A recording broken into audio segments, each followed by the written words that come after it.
Yep. Another wonderful day in Missouri. It's beautiful.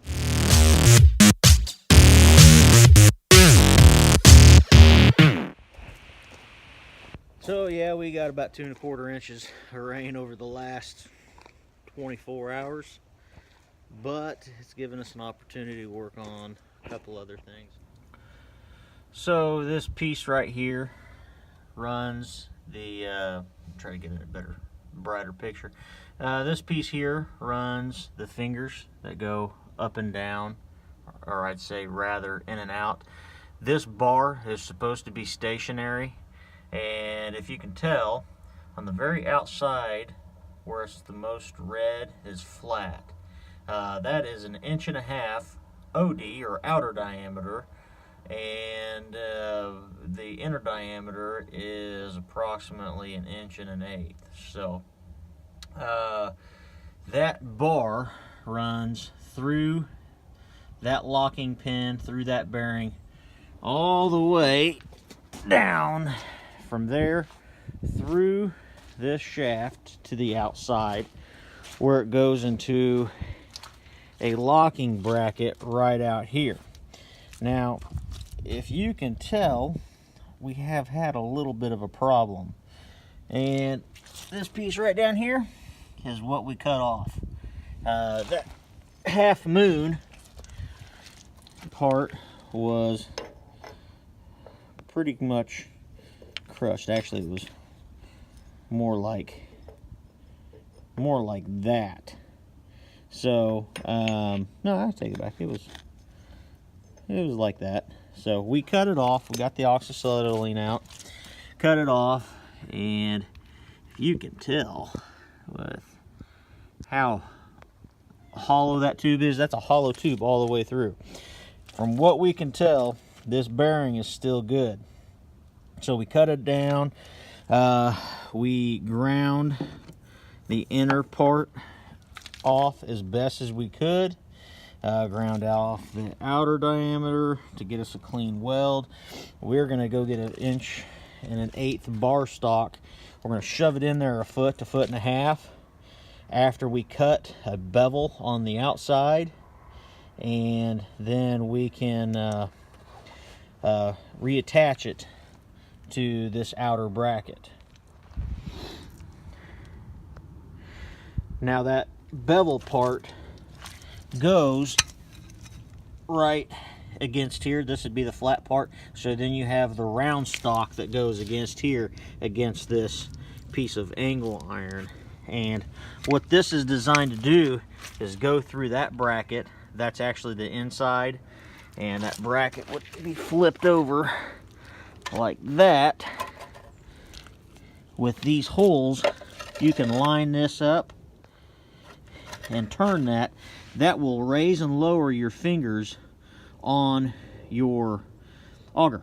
So with that being broken, when we weld that back up in there, tighten that U-bolt back down, readjust the fingers, we should be operational again.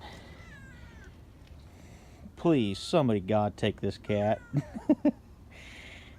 What are you doing, kitty kitty? I'm telling you, he's great at eating food. He's a good cat. Come here. He does let you pet him. So, other than that, we didn't get going for very long. And by very long, I mean about 150 feet before we noticed this auger jumping up and down. And yep, we are going to have to replace this at some point. We're going to have to replace this bottom panel because it's knocked some grooves in it. I tell you what, it didn't take long at all to do that much damage. So we're going to milk it through this year. Once we get those fingers set, we'll set them a little higher, and we'll be able to finish running. I say finish running, I mean get started again, because we may not ever get done harvesting this crop. In fact, we may be running a planter right behind this combine. God, I hope that's not the case. So the last thing I noticed whenever I was out here working on the head the other day, this pin here, this was actually off. This nut and that not O-ring, but that basically big washer. And I had no idea where that thing went. Found it on the ground, found the nut on the ground. I said, uh-oh.